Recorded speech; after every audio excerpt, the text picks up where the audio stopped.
Good morning, everybody. Welcome to Morning Coffee Talk. I'm Dave. Let's see.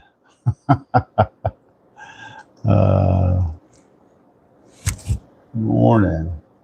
Making sure, let's see if everybody's awake this morning and got their coffee. Still having some cold weather outside, but it looks like all the kiddos are going to be back to school. So let me adjust my camera there just a little bit. Waiting for everybody to grab their stuff, get their coffee this morning. Morning, Kim. Morning, Connor. How you doing this morning?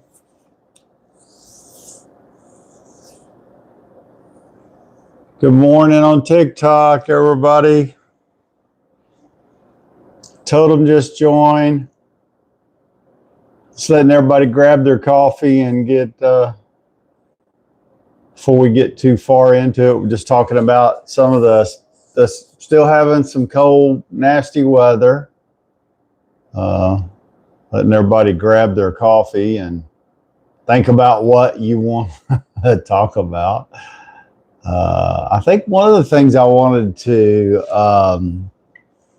talk about today is it looks like of course, I missed out on this not knowing, and Ed had to remind me or say something about it yesterday, but I hadn't really seen any news about it. That looks like TikTok has officially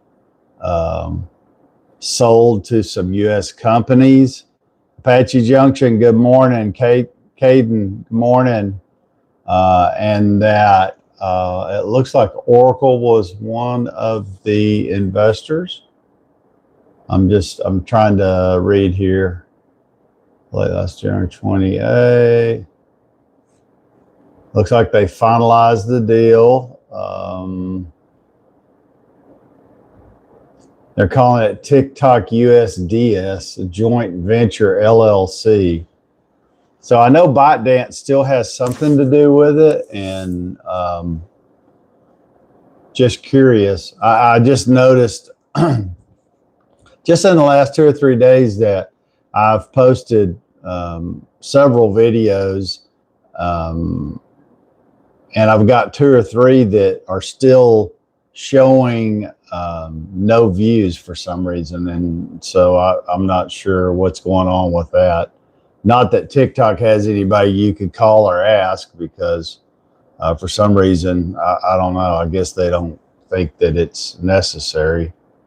Good morning, everybody. Laura just joined. Barbara Manley just joined. Good morning. Hey, if it's your first time here, let me know where you're from and how cold is it where you're at. It's 25 here in Texas today. I think it's going to get into the 40s though, finally.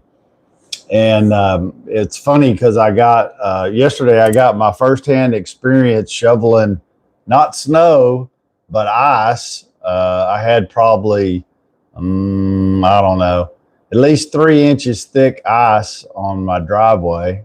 And so I couldn't get my truck out. So to get it out, because I had to take a dog to a vet, I needed to break out that shovel, except that it's a little bit different when it's snow and 3 inches of ice. Luckily it got up to like 37 yesterday. The sun was, peaked in and out, which would have helped if there had been more sun, but I had to end up doing like running water and trying to get underneath the ice to help loosen it up, so then I could shovel it off and shovel it out of the driveway so I could get out of the driveway. It was now I know why people say that they get sick and tired of shoveling snow, even though I've never really shoveled much snow. But if it's anything like shoveling 3 inches of ice off your driveway, it sucks, to say the least. What's my thoughts on Bitcoin? I don't know. I don't really, Benito, I don't have any Bitcoin. Does anybody own any Bitcoin that's on this morning? Michigan has lots of snow. I heard that. Mind Over Matter says it's minus 33. Mind Over Matter, where are you from? NA system, first time. Yep. I can't even call first time I shoveled ice and snow. So you're definitely up north. I know that.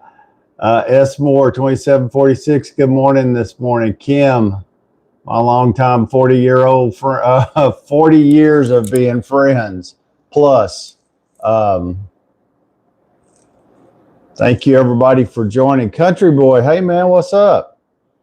Brent the Don joined. Hey, good morning. Everybody on TikTok, let me know where you're from. Don't forget to like, share, follow so I can do the same. And what the temp is where you're at. I know we still have some cold weather to go. Even though hopefully, all the ice is gone, but they're still talking about on the news that elevated areas are still got ice, and I can tell you on some of the toll roads yesterday, they first time I've ever seen this in Texas, they actually had a plow trying to push some of that wet ice that's partially melted, but basically a big slush off to the side. Unfortunately, the way they were doing it, it was making the entrance and exit ramps kind of dangerous off of 35. So TikTok account joined. Good morning.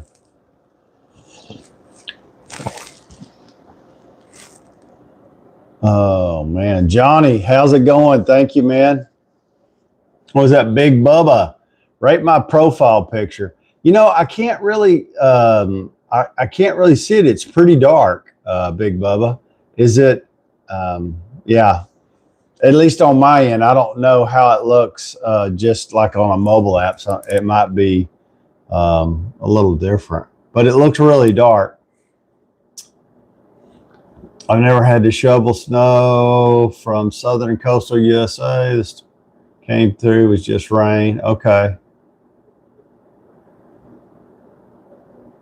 So I'm guessing when you say southern coastal, you could be Florida, Alabama, Louisiana, somewhere in there. Chrissy Jones joined. What are you scared of, Chrissy? You say I'm scared. Scott Leatherwood, hello from Knoxville, Tennessee. Hey, man, how's it going? Thank you for joining us on YouTube. If it's your first time, don't forget, hit all the buttons, like, share, follow. If you're a creator, I'm going to go check out your page. If not, then, thank you for joining and helping me build a community. This is just where you can come, be safe, voice your opinion, even if it's different than mine, and as long as everybody keeps it clean, then we're good. And we just kind of start the day and talk about whatever. User 126 just joined. TikTok account joined, said hey. American joined, said hey. Go baby, go. KJS 262 joined. Abe joined.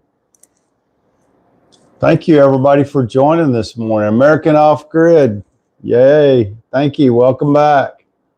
Hey, it's Wednesday, and it's been kind of one of those weeks where a lot of at least here in Texas, a lot of the schools have been closed. I know up north, they don't close schools like they do here. When we get a couple of inches of ice on the roads, though, it just makes it really dangerous. And so it's just not worth putting kids' lives in jeopardy, and bus drivers and that kind of stuff. So they figure in a few days every year that they're going to have to close due to bad weather. Turn number 3. You must be. You must like to watch NASCAR. Turn number 3. Are you a NASCAR fan?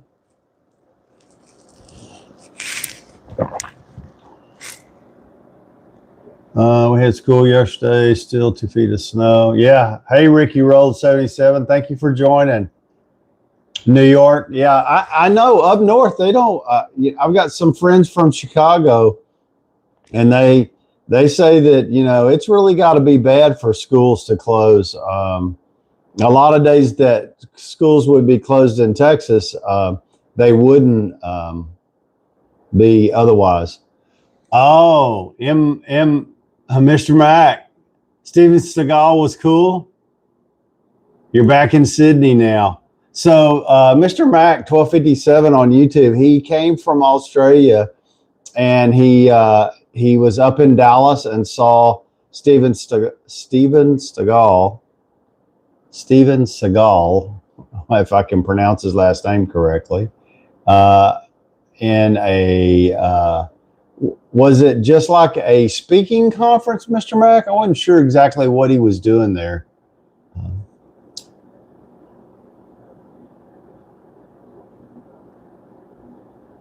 Greg Bavino, okay.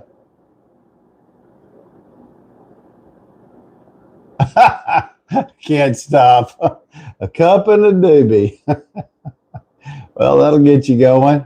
Wind you up and turn you down at the same time.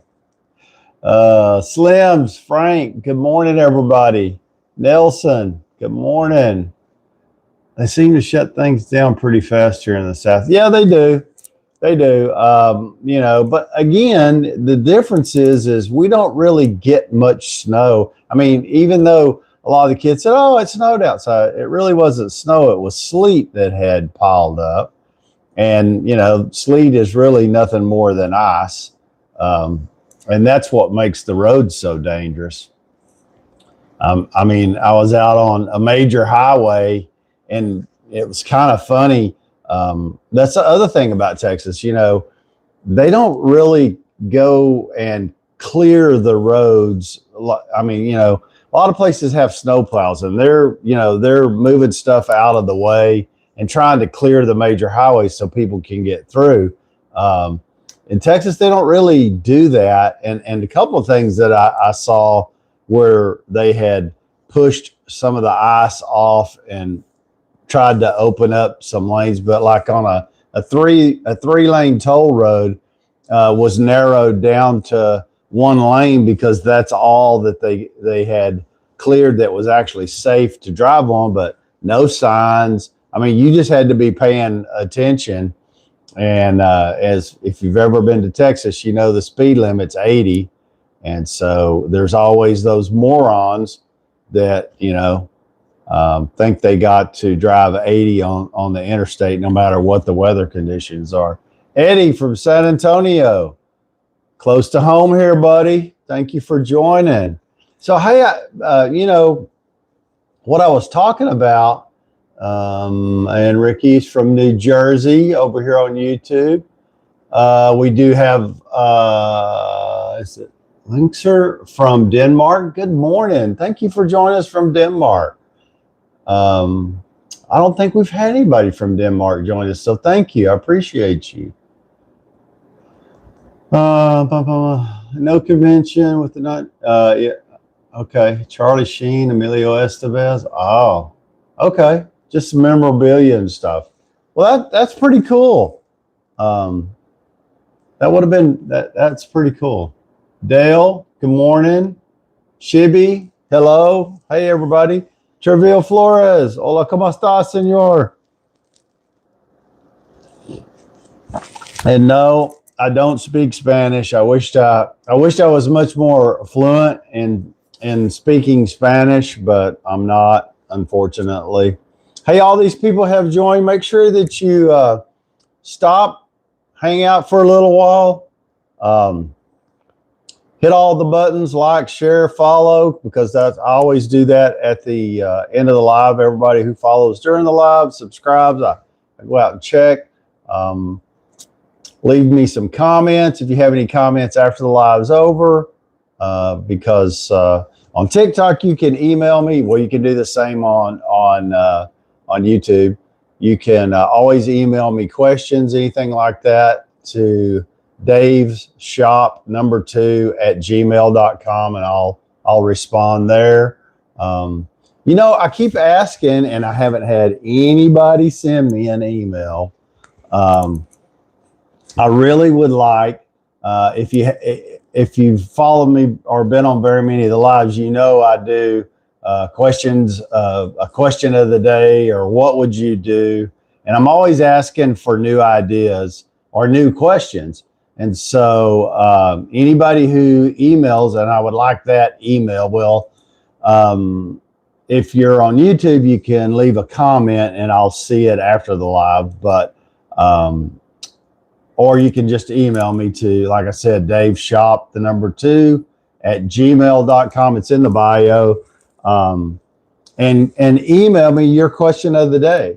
And if I use, and make sure that you include your handle or your name, at least first name, and maybe where you're from or something, so that if I use your question, then I'm going to, on the next live, and during the shooting of the question of the video, I'll make sure that you get credit for it and let everybody know that the question came from you and that I'm using it. So it just, you know, it's wide open. I would really like to see some people, you know, send me that, because I love pointing out and giving other people credit so that they can, you know, grow their followers at the same time. It's not just about me. Marquise, thank you for the follow. Good morning, Chris. How's the weather out in the Panhandle? Nice and cold this morning.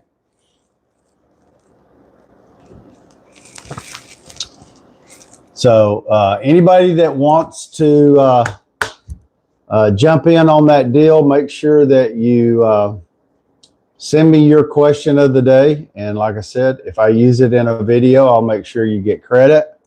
And then we can talk about it on the live, and I'll give you credit there too. Cool wall decor. Shibby, thank you. That's been kind of a work in progress.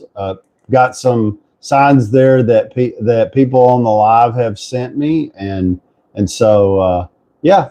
And recently I just posted 3 videos, because I had to break it into 3 for TikTok, of a project I did.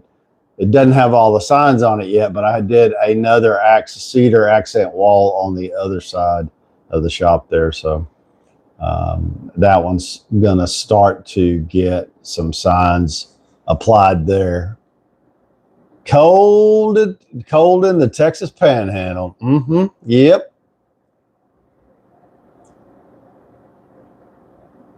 Oh, well, we've been. That's great. David, all the way from Australia. So we have somebody on YouTube. We've got somebody from Australia has joined us this morning. We have somebody from Denmark who's joined us. I wonder, what was the guy's name from Denmark? I have a question. Let me find him. I wish I could pronounce his name right. I'm going to call him Lyle, because his name's spelled LLY. Ash. Well, I'm sorry. Redneck Texan. I just can't pronounce that correctly. We'll call him Mr. Denmark. Anyway, he's from Denmark, and the question I had for him was, what are you hearing about all the commotion over Greenland? RK69RK, Corinthians 13:13. So now faith and hope and love abide.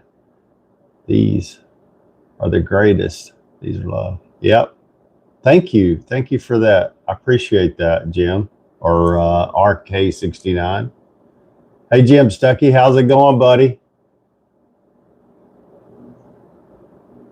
We got somebody from Slovenia. Good morning. See, I told you you're international. Right. I love it when people from other countries join us because you get another perspective. I got a 545 E60. Is that a good motor? I don't know.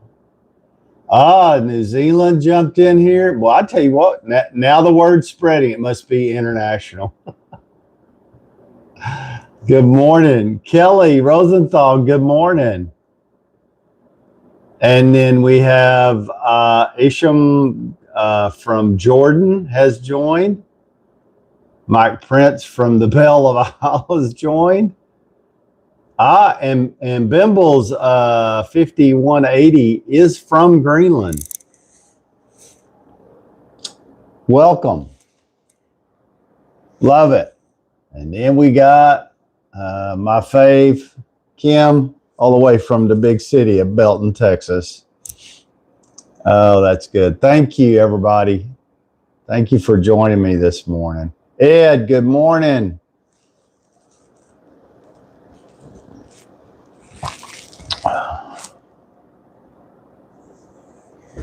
Yeah, so like I said, I was trying to gather some information about TikTok. So apparently,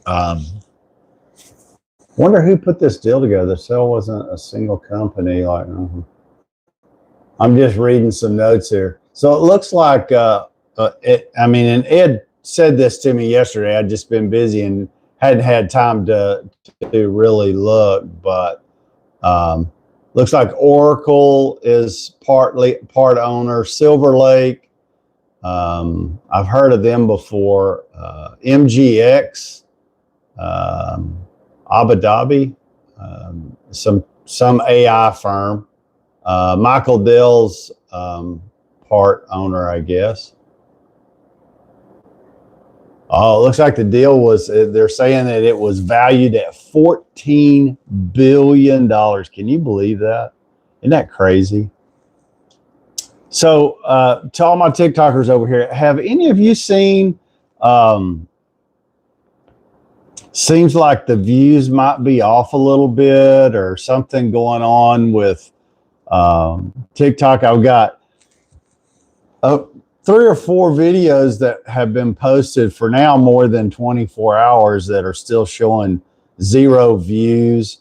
And then it seems like the views for them to show up after you posted something have kind of been delayed or something. Well, there you go. Ed's maybe it's just my videos. No, I mean, it's, and I might say that, except that it's, pretty normal, like, question of the day videos and stuff like that. I have seen it one other time where I'll have posted something and it seems like it takes 24 to 48 hours, but, and some of them, there were quite a few there for a while, and then the views start showing up but now there's still 2 or 3 that are now 2 or 3 days old that are still showing 0 views. But when I go look at them, you can tell people have seen the video because there's likes on it. Anyway, I don't know what's going on. And, of course, with TikTok, there's no way to really know. SK Rule, all the way from Sin City, Las Vegas. Good morning. Shibby. Well, we're just waiting to see what crazy prosecutors decide to do. I know. I made about our soldier involvement in Afghanistan. Well, Shibby, I can say maybe I haven't kept up with that part of it. Yeah, I agree. I think, I think a lot of us are frustrated in how it was handled for Greenland. I don't really think that's necessary, but I understand the security part of it, but I just think could have, you could get the same results, better results, really, probably without running around out there insulting people. So, yeah, unfortunately, that's one of his downfalls.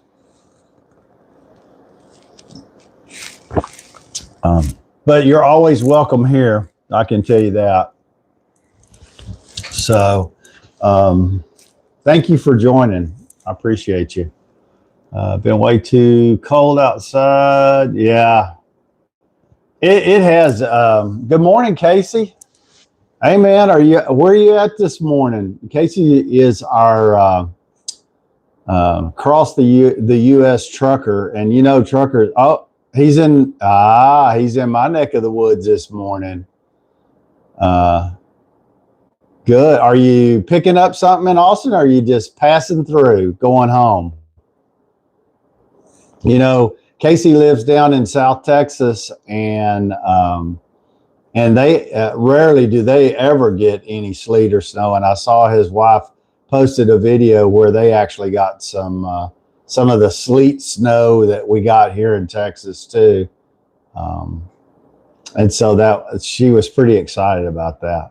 And I get it, and I can imagine all the little kids. They've had a couple of days off from school, so and a long weekend. So I'm sure they had a good time too.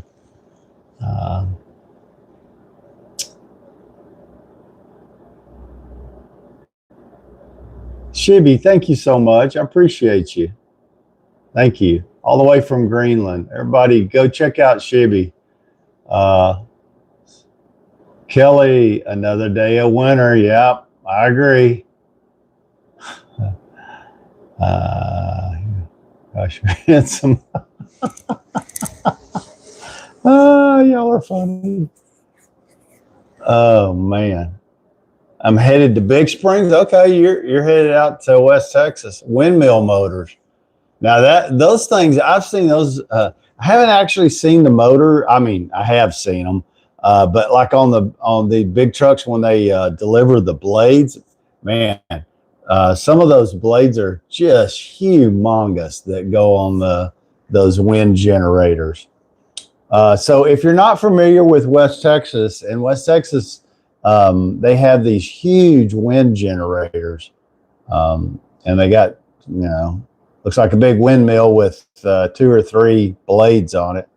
And those blades they look similar to, they just look like a huge blade. I mean, and they are big. Unfortunately, they put a bunch of them out there only to realize that they're not very efficient and they're pretty expensive to maintain. Hugo, thank you for the compliment. I appreciate it. Outsider 3, go Trump. There you go.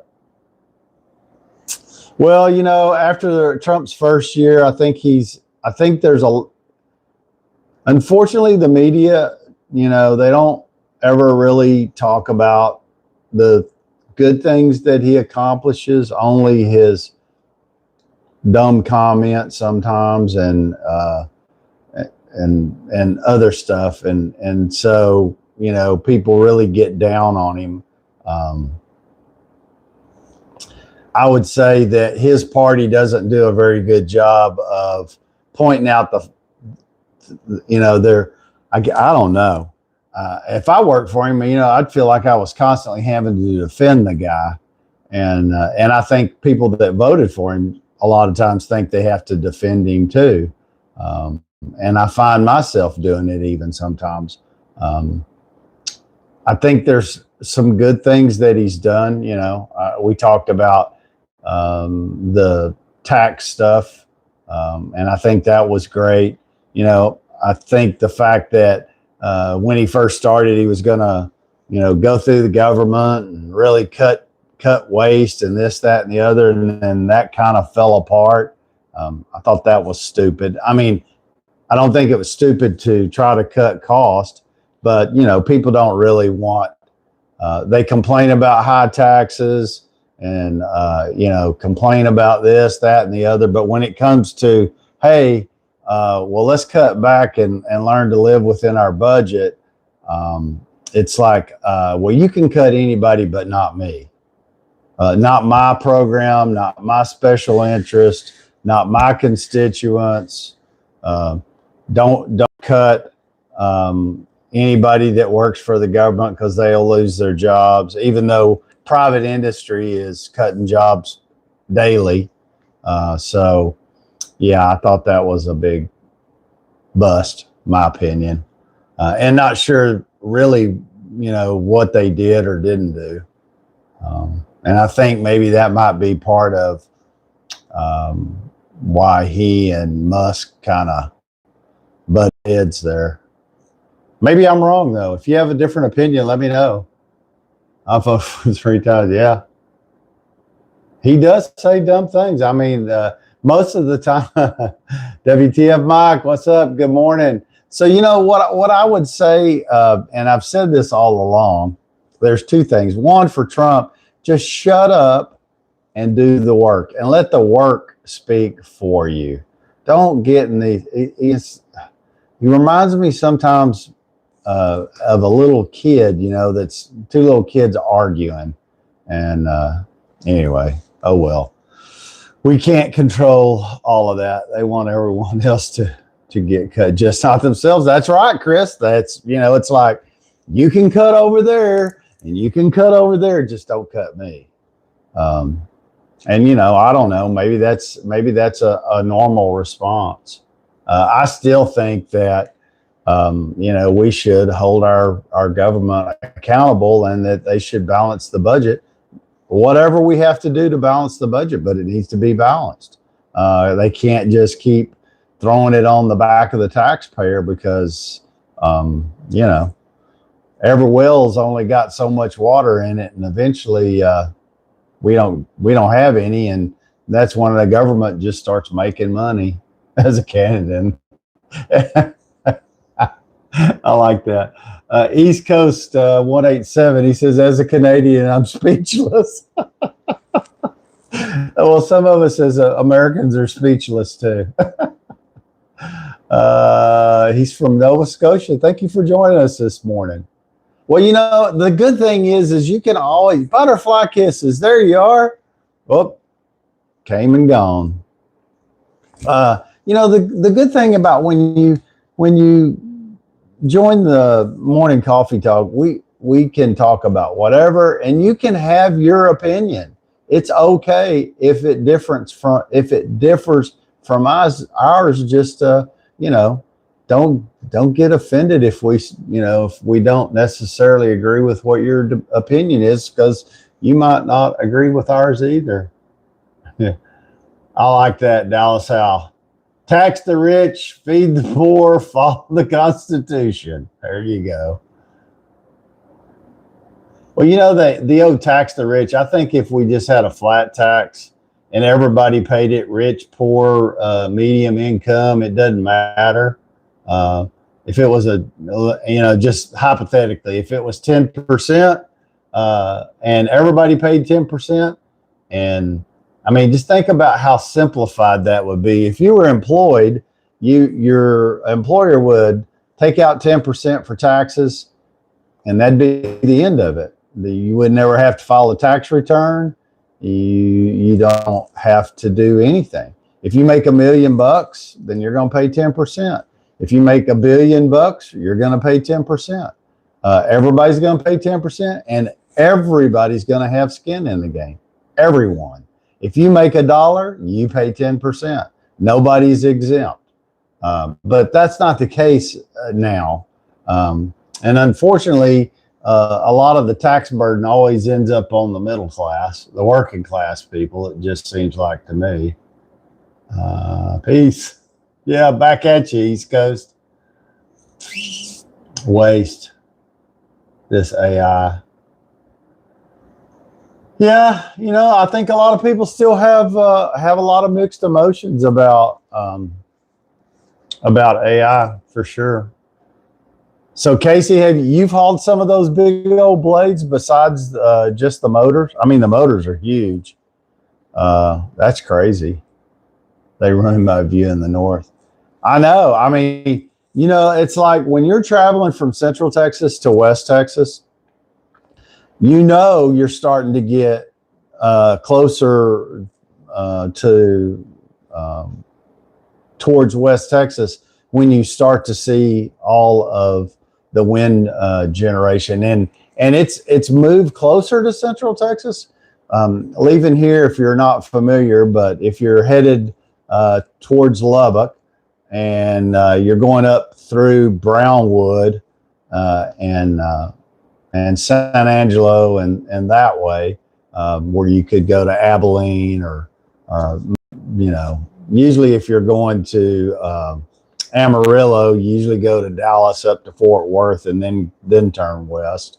But you know, when you start to get towards the edge of what is considered West Texas, you start to see a lot of those windmills. And I mean, you'll see them, they'll be far and wide. And so, yeah, they do ruin some of the views. And I mean, I think initially they thought that they would help the grid in Texas, and they really they generate a very small percentage, just like solar. I mean, you see all these solar farms everywhere, and solar actually only generates a small amount of electricity for the state of Texas too. So a lot of those could be replaced by one nuclear power plant, which I don't even know when the last time they built a nuclear power plant in Texas. Now, I tell you what, is if they keep developing Texas, they're going to need to build some of these saltwater conversion plants and a pipeline so that they can pipe water into certain parts of Texas. Otherwise, there's not going to be enough water to sustain everybody. Kelly says they got those same kind of windmills in Michigan too. Well, I mean, hydroelectric for sure. I mean, I think they're, you know, I don't think the U.S. has a corner on those hydroelectric windmills for sure. You could still use a wind. Can a solar farm? Yeah, that's true. You do see those where they can still farm the land around them, and so that's good. I mean, I'm sure it's like just like having an oil well on your property. You have to provide right-of-way access so that they can get to them and work on them and stuff. And maybe if it's your property and they're putting those windmills on your property, I don't know if they buy them or if they just lease the. Do you know, Chris? Do they just lease that land where they put those big hydroelectric windmills? John joined Jake. Hey man, what's going on? Yeah, they lease the land. Okay. Well, if it's your land and you know you get the lease on it, it can be pretty. I'm guessing it can be pretty profitable for you. So Mike says, "Are y'all on a private grid?" Nice classic signs. You know, those signs behind me, I don't know that they're really worth anything. Those are like remakes and there's not really much value to them, I don't think. You know, maybe over time they might be. And, you know, they're really only, they're only valuable to people who like to collect them. And there are some, you know, I work for Coca-Cola for, I don't know, 10 or 12 years. And I have some old Coca-Cola memorabilia, but I also have a friend that's in the antique business. And you know what, I think, oh, wow, this is really worth a lot of money. You know, it come to find out it's not really worth that much money at all. So it's more valuable for me to keep them. Windmills, everyone needs solar panels on their houses. Large battery pack. So Patty over here on YouTube seems to think that every house should have solar panels and a battery pack. And I don't totally disagree with you, but I don't totally agree with you either, because here's the deal. It's proven that solar is really not that efficient. And, you know, when it's cloudy weather, they're even less efficient. And putting them on top of your house sucks, because if you have any, if you ever have to replace your roof, you can't access the panels to clean them so that they get, you know, produce the maximum amount of energy. And so I would never let anyone put solar panels on my roof, period. Would I like to have some solar panels and try it? Yeah. But I wouldn't want them on my roof. And a battery system, I can see some, I can see some positive there too. But, you know, for a lot less money, you could foam insulate, you could insulate your homes better. You could put better windows in them, better doors, and you would use a lot less energy, and they'd be a lot more cost effective in the long run. You got roads to the windmills, and you cannot occupy that right away under the window. A good hailstorm would wipe out. Yeah. Yeah. Yeah. So I've looked at solar too. So I've had several quotes. My home is about 2,500 square feet. They want to put, I think they said 13 or 14 panels on the roof, and they wanted $40,000. And they say that the solar panels are only good for 20 years, and that every year their efficiency drops by, I don't know, 2 or 3%. And that long term, by the time you pay for them at the end of you know, they want you to finance them for 20 years, that you'll be lucky if they generate 50% of what they were rated for. And that's providing you don't have a hailstorm that damages them, or damages your roof, and then you have to pay. You know, I asked the guy, I was like, well, you know, what does it cost if we have to take off? Oh, well, that's covered under your insurance. Okay, well, just to take them off and put them on could cost you $5,000 to $6,000, and then you got a you know, $25,000 or $30,000 roof you got to put on. So, you know, really doesn't make a lot of sense to me.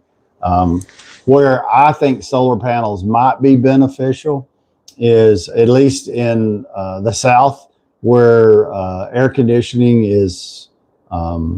And, you know, California, in certain places where it's really hot temperatures, and we have to have our homes air conditioned for the temps, that, you know, why are they not putting solar panels on air conditioners? That's the number one highest thing that you have in your home that uses energy, is your air conditioner.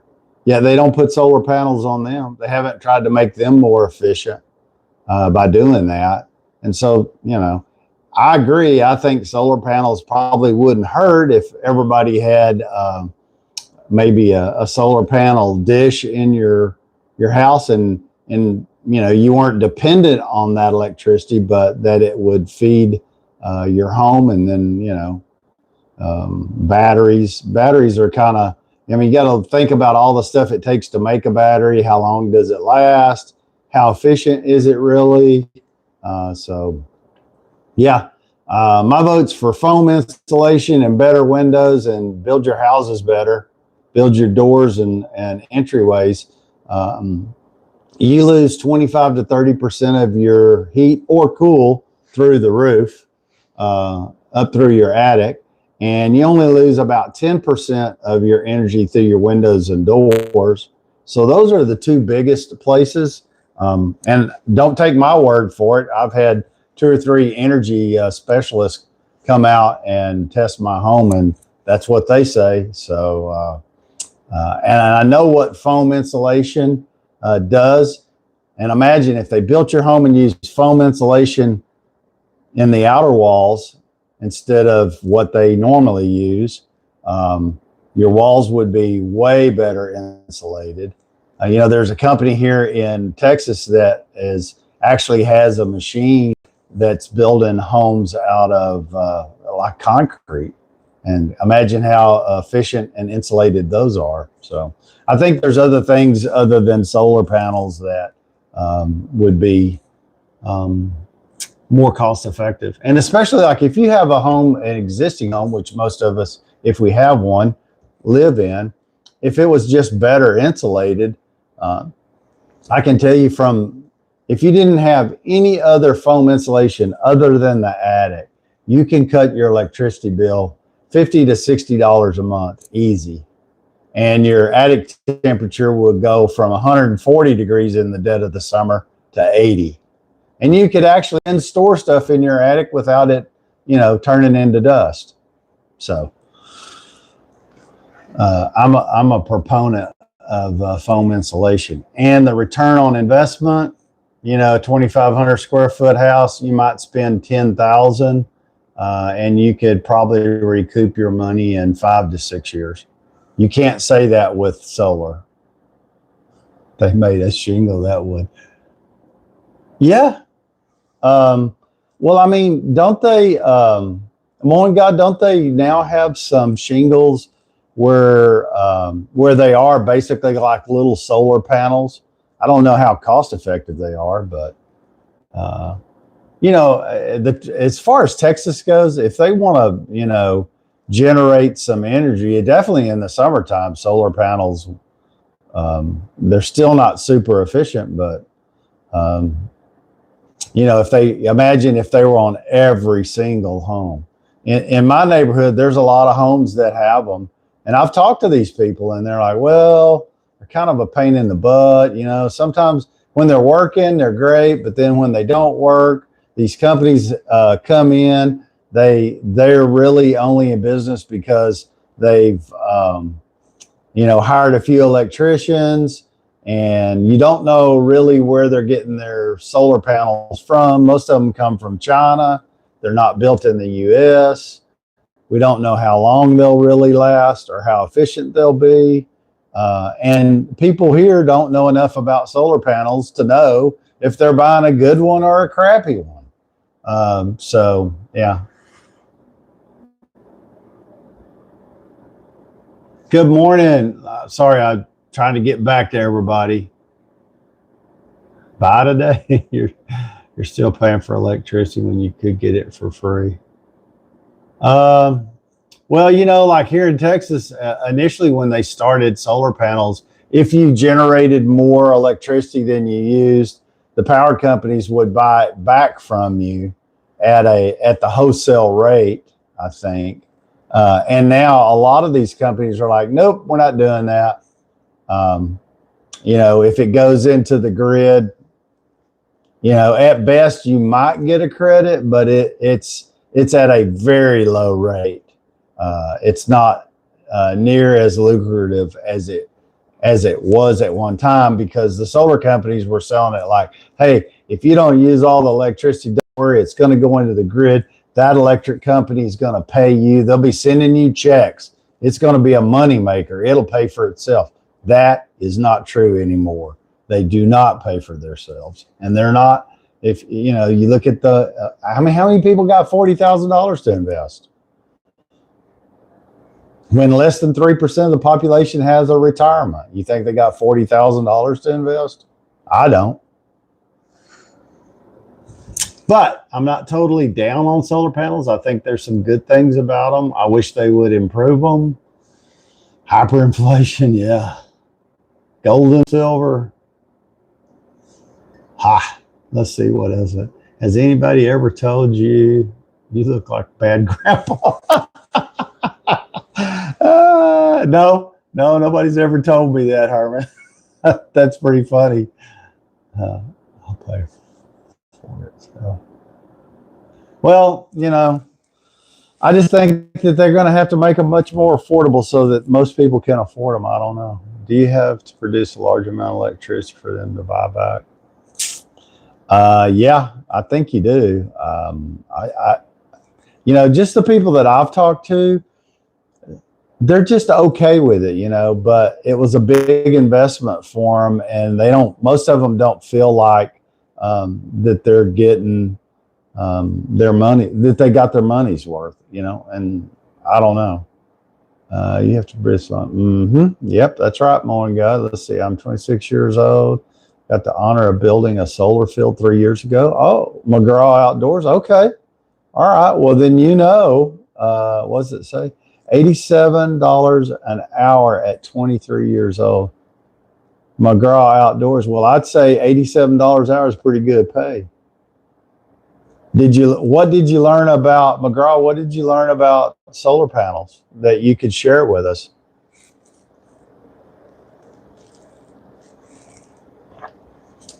Yeah.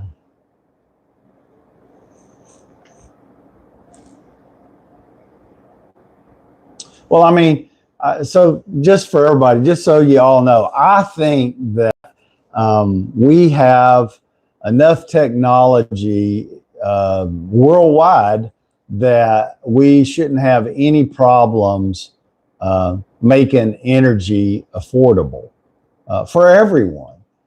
The problem is they've turned energy, or well, not turned, it is, energy is for profit.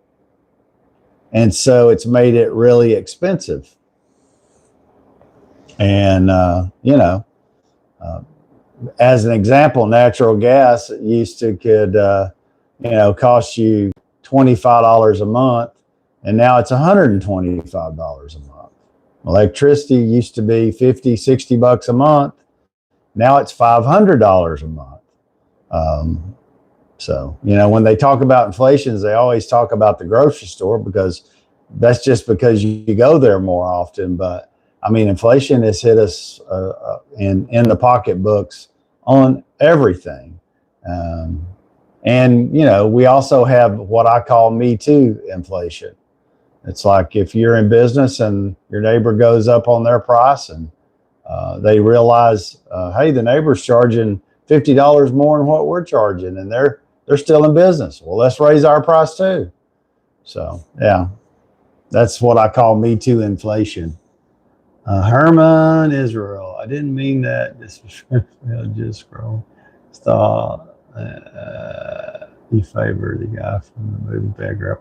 Hey, Herman, I did not take it as an insult. I thank you. I thank you for joining.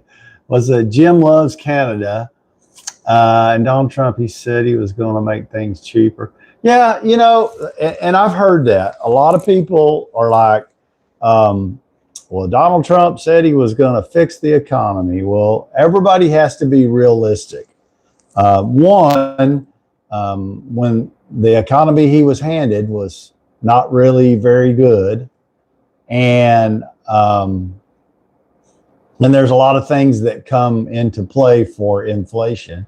And it's pretty hard to turn inflation around in 12 months. But you're right. He did say he was going to make it better. And that's what I'm saying. I don't think that he's perfect by a long shot.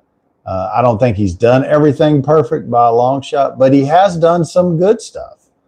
He's lowered taxes. I mean, just think about it. If they hadn't passed that tax bill, we'd be paying 39% in taxes instead of 20-something%. And so, that locked us in. The Democrats would like you to think that they're all about the working man, but that Democratic Party is long gone.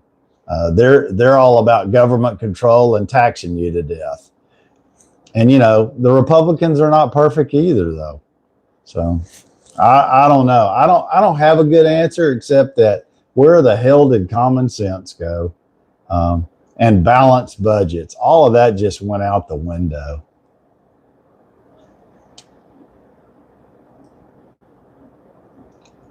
I agree. God points out a good thing. The economy's been failing since we allow all of our manufacturers to go overseas because we want stuff cheaper.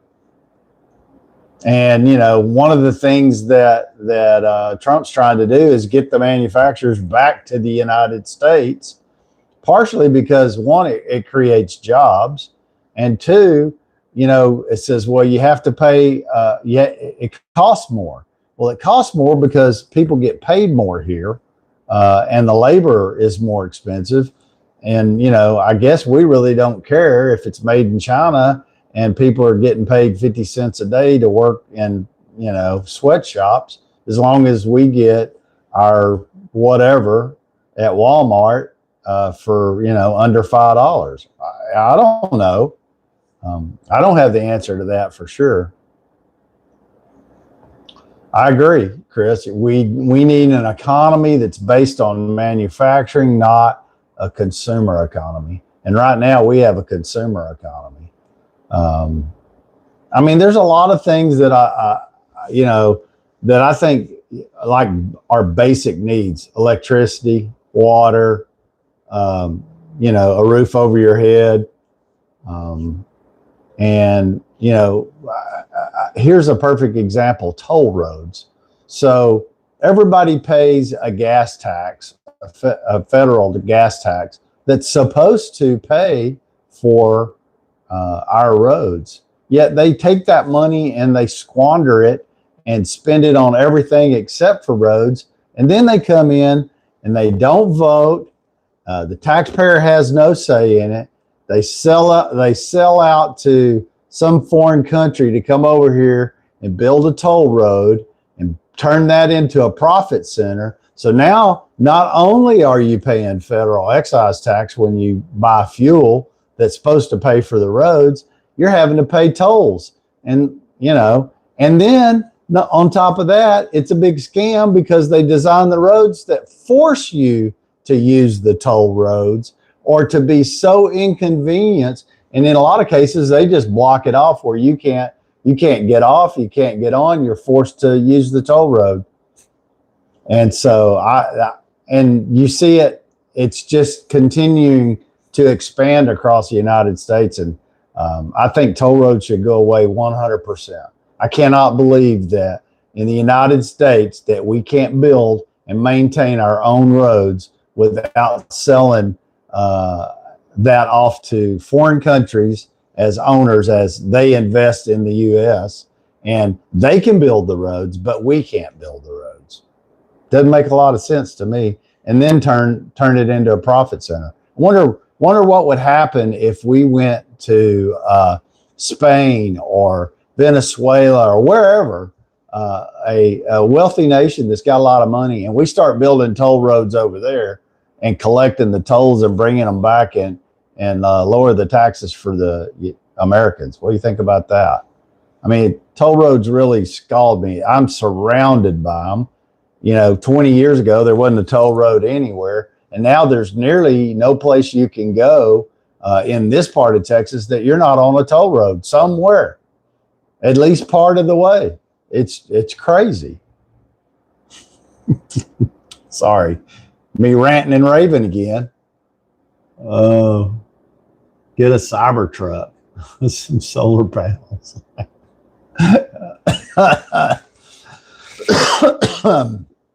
Oh, that's funny.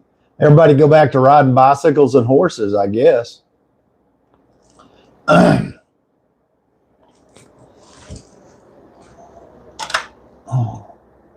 it's a little warm back there. So yeah, I don't know. I don't know. Is it? There's a lot of things that I think could turn the economy around. I really feel to be honest with you, I'm totally frustrated with the Congress, the president, all of them. I mean, I swear to God, I think on the back end, they're like a magician. They're holding their hand up here, doing this, trying and keeping you, look what we look, causing pure chaos while they're over here with the other hand doing something that you don't have a clue what's going on. That's how I feel like a lot of stuff is done. And you know, I don't know what the answer is. I really don't. I wished there's lots of things I don't like how they do stuff, and I wish would be better. And you know, look around. There's other countries way worse than the United States. We know because all of those people are trying to come to the United States. So you saw what happened when our previous president just opened up the border and said, "Come on, come all." Hey Ed, have a great day. Bongo just joined. Good morning. Ed is a Lutheran minister in North Illinois, and he has one heck of a busy schedule. I'm so thankful that he's able to join us every morning, and has since I started going live several months ago. So, like I said, I don't know how he keeps up. Podcast, leads a church, men's Bible study, online and for the church parishioners too. And I mean, you know, he's in I bet the guy works 70 hours a week. I don't know that for sure, but just based off of his schedule and so you know, has a podcast that he does. So he's up to his shorts and alligators most days. Get off the self-driving upgrade. Yeah, I agree. I'm not crazy about the self-driving thing. What kind of car in the garage? What kind of car do I have in the garage? We have I have a Ford truck, and my wife has a Honda CRV. You know, we don't drive a ton of miles though. Some people drive a lot of miles. We don't. And I think now that we're both retired, we drive even less. So it might be the last two cars we ever own. I don't know. They're so expensive anymore. Aren't you a cute fella?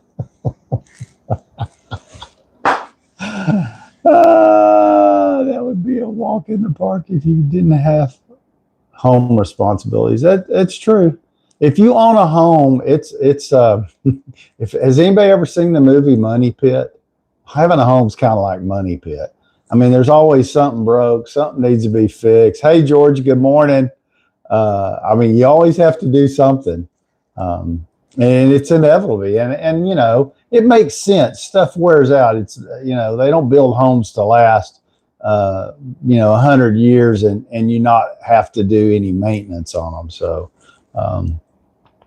but it, you know, at least in Texas, you know, your biggest expense, as far as maintaining a home is your central air heat and air system. More cold air than heat, but still, you know, those systems have gotten up to, if you have to replace a bow, you could spend $30,000. And the thing is, you're like, well, they should last you 25 years. They don't. Depending on how well they're installed, I've seen some last 5 years. I've seen some last 10. You know, is $30,000 for something that lasts 10 years. And that's not 10 years without maintenance. You still have to pay to have it maintained, and you know, parts on it can break, and that you have to pay to have that fixed. So, you know, if you live anywhere in the Southwest where it's hot, AC guys they get paid big money. And obviously there's a bunch of big money in it because anybody that's ever started a AC company successfully and maintained it very long ends up selling out to these big conglomerate corporations. They just go around buying up all these small AC guys and taking over. And it's getting pretty expensive to maintain AC systems, you know. My last go around cost me $5,000, and they didn't even replace the system. That was just something that broke and needed to be repaired.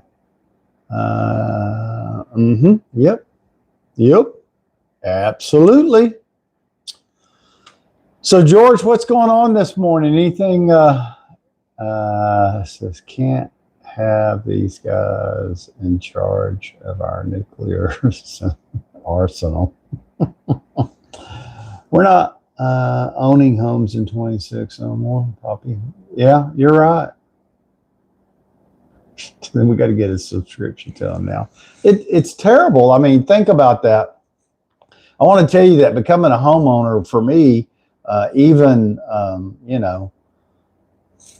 40 years ago or so, it was tough. It was real tough. I had my first home was a mobile home, a small one. And then my second home was a very small home where I did some of the work. The contractor did some of the work. It was kind of a hodgepodge. I did a lot of the work, and it still, cost money. And then, people complain about the interest rates now. Well, I think my first home that I bought, the interest rate was 12 or 13%. So imagine that. The difference is the value of the homes then versus the value of the homes now. I think the value of our homes now are super inflated. In the state of Texas, property taxes are basically another form of extortion because they can just set the value of your property whatever they seem fit. And you can try to fight them on it, but more likely you're going to lose. And if you don't lose and you think you've won, you really hadn't won. You just kind of delayed how much you're going to pay, but you're still going to pay more. And you're going to pay more every single year that you own the property. Is that a good system? I don't know. That's just what we have here. Standard Oil bought my AC business back in '92. There you go. There was a company that a husband and wife that came, just as an example, here to Central Texas, and she was an RN. He was the AC guy, and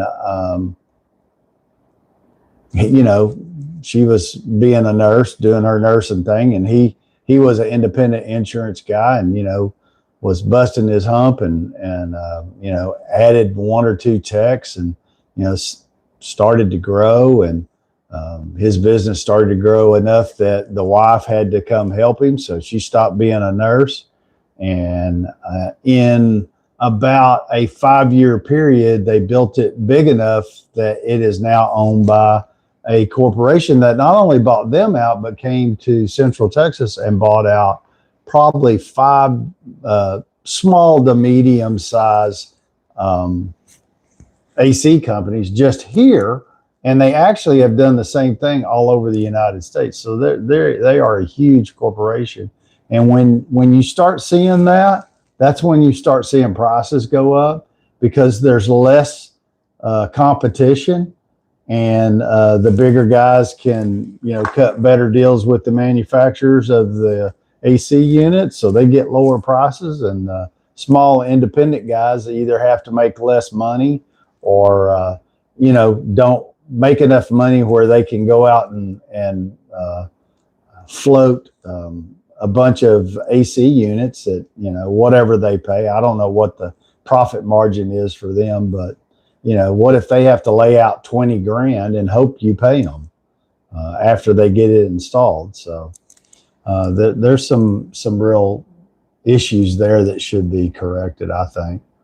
At one time, it didn't matter the hourly rate as long as the job has security. Yeah, you're right. You're right, Mo and God. Absolutely.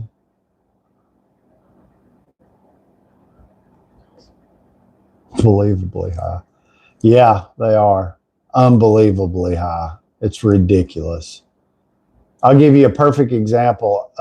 20 years ago, I paid under $200,000 and I thought was still a lot of money. For the home I live in now, and the state of Texas says it's worth $500,000, and nothing's changed. It's just 20 years older. No additions to the home.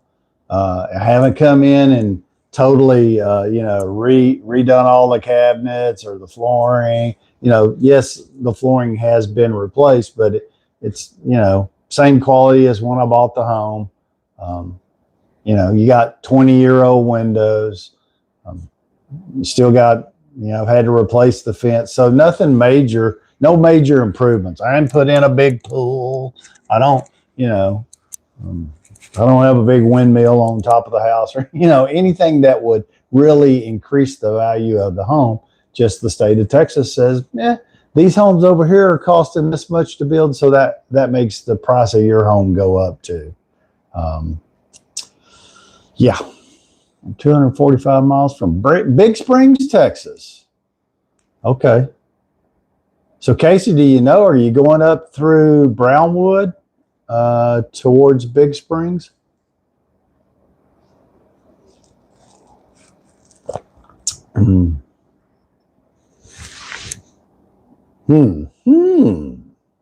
Yeah, Casey's headed over to West Texas, delivering windmill motors or wind generation motors, whatever. Opening an AC business in Mississippi gotta be lucrative, no doubt. Mississippi's a lot like Texas. It's hot. It's super hot in the summertime. But I want to tell you, I worked 1 year in the AC business for an independent AC guy. And dude, that is some hard work. Now, of course, I was 50. Yeah, I was 50 then. And I was in good shape. And I want to tell you, you get up in these attics and it's 100+ degrees and you're up there for hours on end working. It's really tough on you.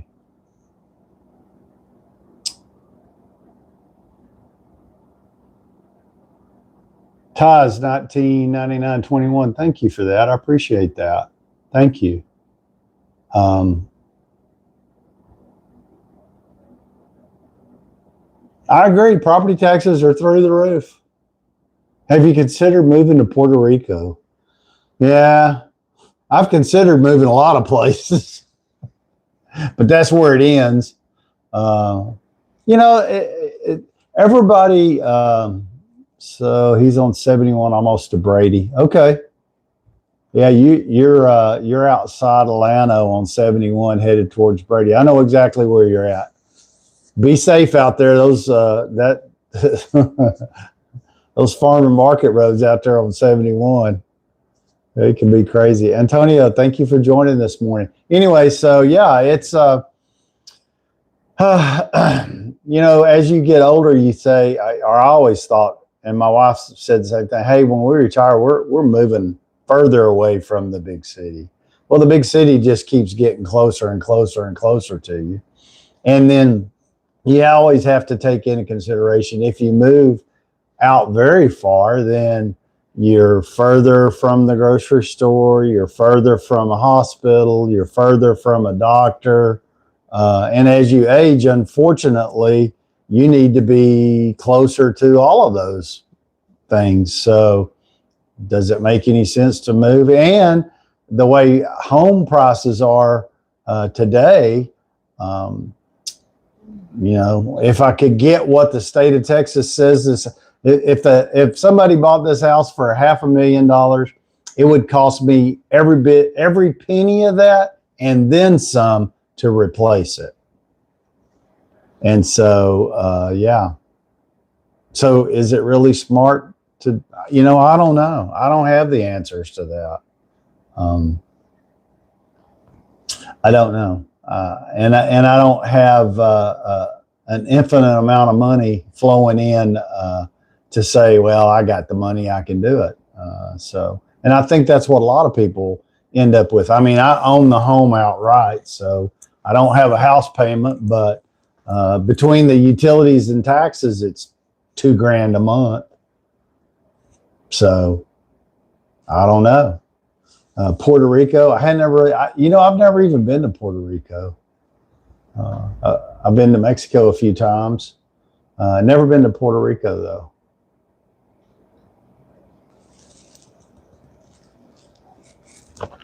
Peyton, hey, what's up? How's it going? Nicole, yay. Same thing happened with meat packers. Just used to be a little packers all over. Yeah, and now there's 4 big ones covering 80%. You see that a lot on TikTok, these ranchers. I mean, I can't imagine how tough it is to be a beef or cattle rancher right now and try to make a living in the competition, and they're importing beef, and we're not, people say, well, I want to buy from you, but it gets into, how much does it cost? A lot of people just can't afford to buy direct because their prices are not cheap. And they can't be cheap. I get it, because the cost of feed and land and, buying the cattle and all of that has gone through the roof. But, again, how do you make it affordable for how important is it for our ranchers and farmers to be able to feed us? It's pretty damn important. Yet we just keep going up and going up, and their costs keep going up and going up, and they can't make a living. I mean, you can't expect them to work for free. The equipment that is required a lot of times is very expensive. Land's expensive. Yeah. We buy half a cow at a time at $750. There you go. Well, that's not bad. At least around here, it's pretty expensive. And two, you always have to take this into consideration. If you buy half a cow, you got to have some place to put it in a freezer, one. And, do you got $750 to lay out this week? I don't know. Maybe you do. Some of the prices that I've seen that are not super close, but within driving distance, their price, what hamburger meat in the grocery store is, I don't know, $4, $5, $6 a pound. And if you buy it, and I know that they don't compare really, but you buy it from a cattle rancher and it's, $12 or $15 a pound. So that's what really is hurting them. They're importing beef, and they got these big packers, and they're setting the price, and they're making sure that their price is low enough that the cattle ranchers can't compete, because they're trying to drive them out of business. I get it. I wish that wasn't the case, though.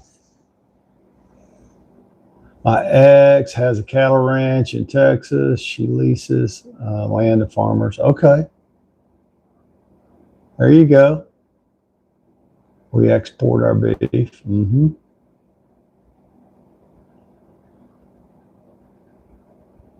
Yeah, from Australia. I know.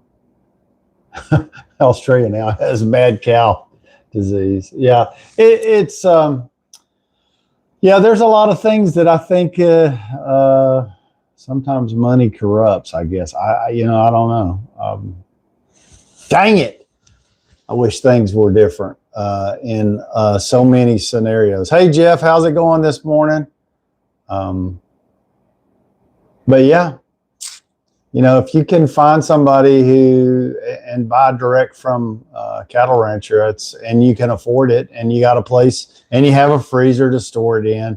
And, if there's only 2 or 3 of you in a household, that probably doesn't make sense to buy it that way. And, it's not like when I was a kid, you could go up the local store and there was a butcher behind the counter, and you could say, hey, cut me 3 steaks, they'd cut you 3 steaks. Time for me to get busy. Have a good day.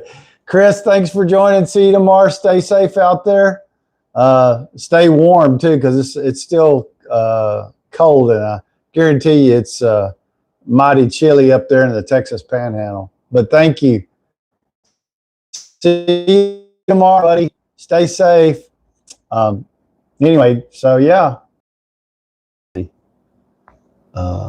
That is crazy. A German Shepherd that eats 3 pounds of meat daily. Okay.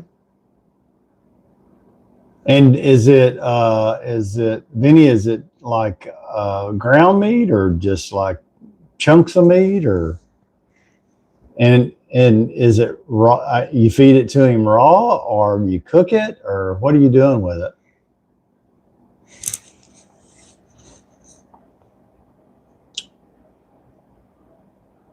Hey, Peyton, I've been doing really good. Different projects. Still trying to, settle into the retirement mode, I guess. I find myself sometimes wondering, like, what am I supposed to be doing? Now, of course, I do this in the morning, and then, as long as it's warm and stuff, I do have a few projects I'm working on. I've been putting off painting inside the house just because I hate to paint so bad. Does anybody like to paint? I've never met anyone that says, "Oh my God, I love to paint. Call me. I'll come paint it for you for free." So yeah, got some bedrooms that I want to paint and touch up, and I think I'm looking at in the newer houses, like in the pantries and stuff, they use all the wire style shelving. And I would really like to remove that and replace it with just, some wood shelving. I think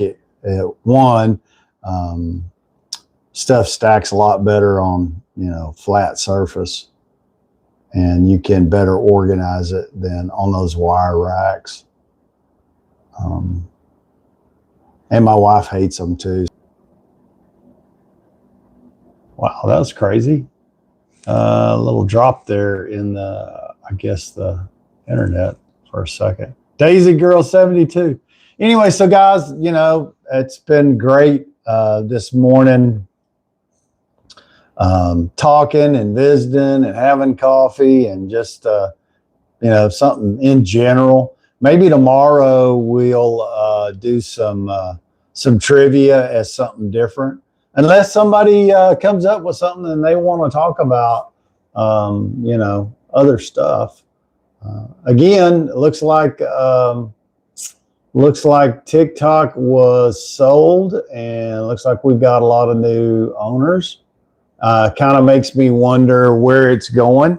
I don't know.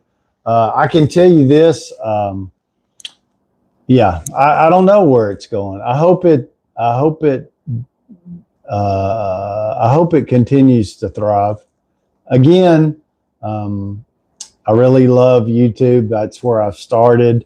I like the fact that they're kind of working more towards lives and pushing those out and trying to get that part of their business going. I don't know, I read an article here recently. Do you know that 55% of people watch YouTube on a TV? And then I forgot what it was, 30-something% watch YouTube on a mobile device, and a computer is the last thing that people watch YouTube on. How about that? Do you listen to AM radio? I am a AM radio fan. That's all I listen. So I listen to country music, but I probably listen to more talk radio than anything. If you get in my truck, I have talk radio on, and I listen to KLBJ AM. They have a lot of different talk show hosts that come on there. So yeah, I am, and I've, that's really weird because I have been a AM talk show fan for years. here in Austin, they've had over the years some really good people on KLBJ-AM, and that station has been bought and sold several times. I'm not even sure who owns it now, but there's 2 or 3 people. You know, there's some investment people that I catch you at home and talk radio most of the day in the truck. Well, thank you, George. I appreciate that. Well, that's good. You know, and that, you know, my perfect scenario for me, I think, would be what I would love to be able to do is do this and this be my retirement job, and I would like to, you know, build it. And of course, one of the things to building it is that you got to have subscribers. So, and it's free. It doesn't cost anything to subscribe. You never get spam email from me. And, you know, so, and you can join anytime we go live Monday through Friday. And I'm trying to be consistent. You know, my wife asked me, she goes, well, when you retire, are you still going to get up in the morning early and do your live stream? And I said, yes, I am. And the only change I really made when that happened is I moved it from starting at 5:45 to starting at 6 a.m. And I did that just for that extra 15 minutes. But, you know, for me, what I'm trying to figure out right now is how can I make the live better? And right now, I mean, most mornings I've used all kinds of different things, looking at stuff, trying to figure out, hey, what's a good plan? You know, what format should you follow if you're going live? What format, you know, should you every morning, always first thing, talk about the weather, do this, do that? Of course, you know, everything you see out there says, hey, if somebody comes in, you want to welcome them. And, you know, that's just common sense, I think. And, you know, there's some real basic things that you want to do when you go live, but, you know, you can master those fairly quick. But just, you know, having subjects to talk about, getting people to engage and discuss it, and then being able to keep up with, you know, the comments and, you know, how do you know, because I don't have a moderator. I'm a one-man show. And, you know, if you have a moderator, well, then now you're dependent on somebody else to, you know, be there Monday through Friday. And I really would prefer not to do that. I would like to eventually have a sponsor. Maybe, you know, maybe once we get something like that going, then, you know, maybe there's some better ways to do it. I don't know. By far, it's not perfect, I know. But here's the funny thing is I go check out other people's lives to see what they're doing. And I sometimes wonder, and they have, this is the part that really stumps me, is they have, you know, 150 people in the live and they're not doing anything. They got music playing in the background, you know, maybe jumping around. Maybe that's what it is. Maybe I need to, like, I'm afraid to play music in the background because then YouTube will, or TikTok will, for like music rights violations. So you can't do that. I tried that. So, you know, I just see other people doing lives and they're not really doing anything. I see people doing lives and they're laying in the bed and I'm like, really? And I can't stand loud music on most lives. Yeah, but you see that's what they're doing, or they're, you know, they're just, you know, I can't follow them because I'm like, okay, well, what's the live about? You know, what are we doing? What are we talking about? If somebody asks me that, I can say, well, we're having coffee. We're talking about current events, and we can talk about whatever you want to talk about. So what do you want to talk about? And, you know, I don't care where you're from, what country you're from. Everybody's welcome here.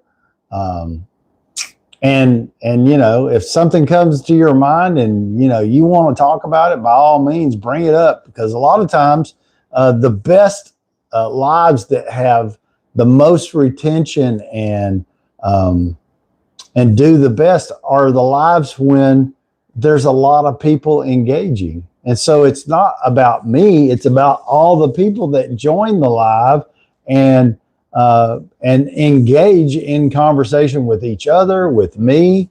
And so, you know, without all of that, you know, I probably wouldn't be doing this, but because I don't do this, you know, a lot of people say, well, you're probably making money. Well, I can tell you on average on TikTok in a week, in 5 days, I make about 25 or 30 cents doing lives, because I don't sell anything on the lives. The only way I make any money through TikTok is the affiliate program and selling products. And you'll see I have videos out there promoting products, but that's it. Other than that, I make no, you know, 25 cents or, you know, 30 cents going live on TikTok. That's nothing. Same thing on YouTube. But here's the difference is with YouTube, ads run on the live. So like after the live's over, they turn it into a long form video. That video has advertisers on it, and those advertisers pay to advertise on your live. So of course, the more followers you get, that part can grow. And you know, I've been honest straight up, you know, that at one point during the COVID era, that ad revenue could be, I think the most I ever made off of it in a month was about $500, but it averages about, you know, 100, 150 a month. And that's for videos and lives, everything. So, you know, that's not, I don't even consider that super lucrative either. You know, most people that make a lot of money on YouTube or TikTok have sponsors, and they make money from the sponsors because the sponsors pay for you to talk about them on your show, and people, you know, that exposure. So it's really important to have as many followers, and you know, maybe I'm just boring, I don't know. I see people with, you know, 50,000 followers. I'm like, how? And I go and look and try to watch. And it's like, okay, well, how did they get 50,000 followers? I have no idea.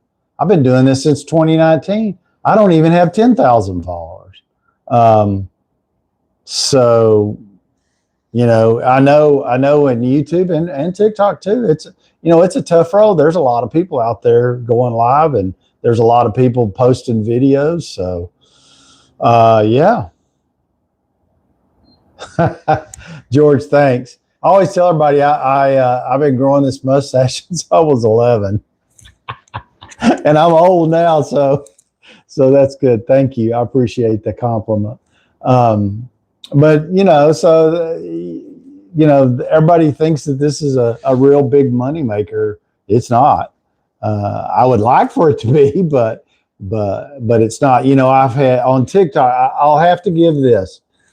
On TikTok, I did a video about Ryobi replacement batteries, and that one single video has close to 2 million views, and I made several $1,000s off of that video because it sold a product, and and I got a commission off of it.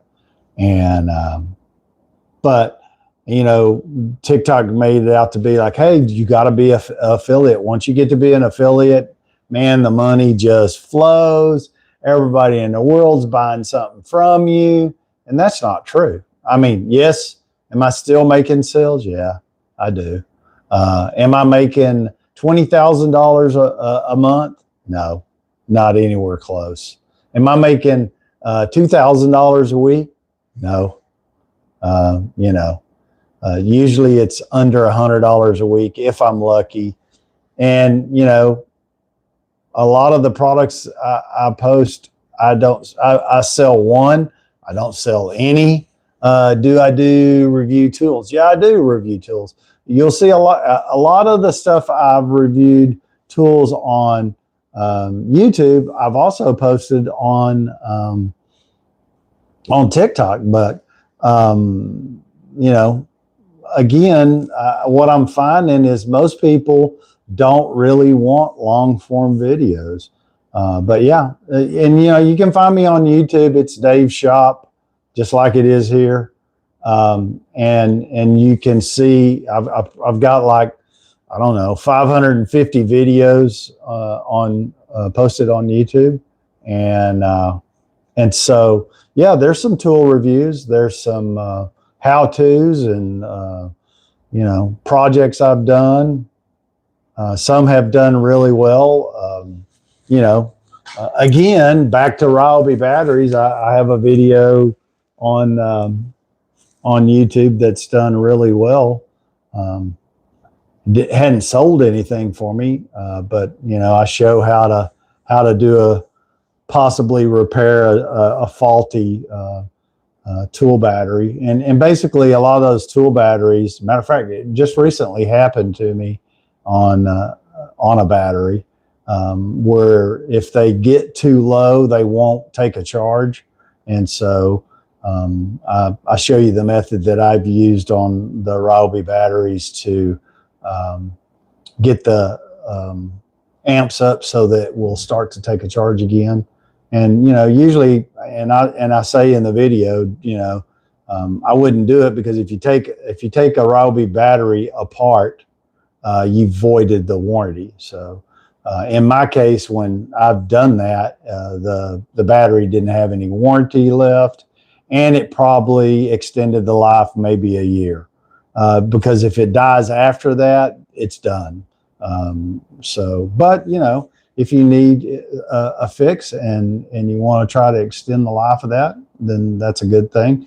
And then, you know, where I did the video on the replacement Ryobi batteries on TikTok that I told you has over 2 million views. Man, I've had a lot of controversy there. I had people tell me that the batteries will catch on fire and burn your house down. I mean, I've had all kinds of comments on that, but that's just not true anymore. Those batteries are just like the Ryobi batteries.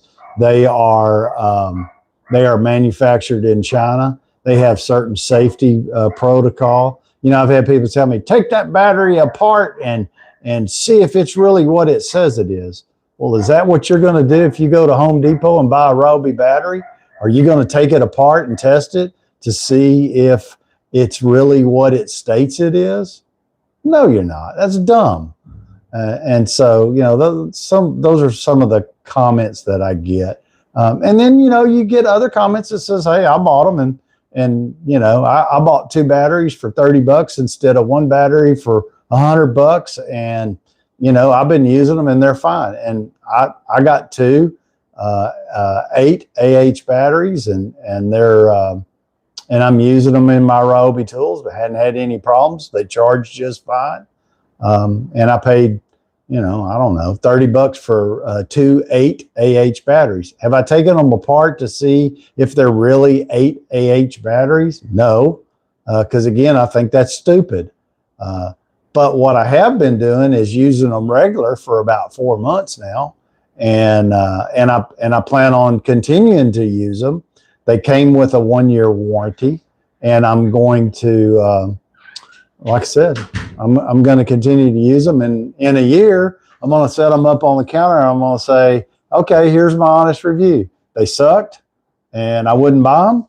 Or hey, I still have them. They made it a year, so they lasted as long as the warranty, as the manufacturer said the warranty was on them, and I'm still using them. So were they worth saving, you know, $150?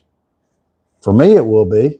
And, you know, I've used the example multiple times about the fact that people will buy a Ryobi drill, and it could be any brand, but this, I happen to be talking about the Ryobi tool line. And I'm a fan. I have tons of Ryobi tools. their lawn tools, their drills, their impacts, their saws. I mean, I am a fan. I like Milwaukee and I like DeWalt, but they're expensive. And for the everyday person who just does small projects at home, why would you spend that money? I'm telling you, you get a Milwaukee drill and you spend $200 on it or $250, and then you get a Ryobi drill and you spend $100 with a drill, a battery, and a charger, and you go put a whole box of screws putting up a privacy fence. That Ryobi drill will do the same damn thing that the Milwaukee, and you will have saved yourself a lot of money. And then what happens is people buy tools, they use them on a project, and then they put them on the bench or in the garage or in a toolbox, and they don't touch them for months, because they don't have a use for them. So why would you spend all that money when you could save money and still get the job done with a tool that does the same thing? That's just, to me, common sense jumps in there. Now, if you're a contractor and you're using tools every day to make a living, by all means, you need to invest in Milwaukee or DeWalt. I have both. I think they're both great tools. I think Makita makes a great tool. I think Rigid makes a great tool. The main thing I like about Rigid, a lot of people say, well, that's a step up from Ryobi. I'm not really 100% sold on that. But what I can say about Rigid is that it comes with a lifetime repair. So as long as you own it and you don't, take it out and hit it with a sledgehammer on the driveway, but just under normal use, if something breaks, you can send it in. I don't know if they have it where some Home Depots in their rental center, you can take a tool to them and they'll send it off and have it repaired and then brought back to the store for you. Others, see, there you go. Brian likes his Rigid cordless. And so, there you go. You got a Rigid tool guy there. I like Rigid tools. Do I have any? No, I don't. And the only reason I don't is because, one, they haven't bothered to reach out to me to ask me to review any of their tools. That's how I get a lot of them. And two, I was already into the Ryobi line. So that's why I didn't. But I'm considering replacing in a pinch, I got a Chicago drill at Harbor Freight. Yeah. Well, let me tell you about my Harbor Freight experience. So when I was starting to get into some woodworking, I really needed a miter saw. And miter saws, you can spend $700-800 on some of them. Well, I knew that, hey, I just want to use it for these projects I want to do videos on, and I don't want to spend $700 or $800, nor can I afford to spend $700 or $800. So it was Christmas time, and I happened to be in Harbor Freight. And I want to tell you that if I had a Harbor Freight that was closer to where I live, the closest one to me is probably 45-minute drive one way. But occasionally, if I'm in that direction, I'll stop in there. And I've bought tools in there, and some of them are a good deal. And anyway, Christmas time, I actually go into a Harbor Freight for something else. And I think I don't even remember what I went in there for, but I was close by. Maybe my wife was shopping and we were close to a Harbor Freight, and I was like, I'm going to go in there and check it out.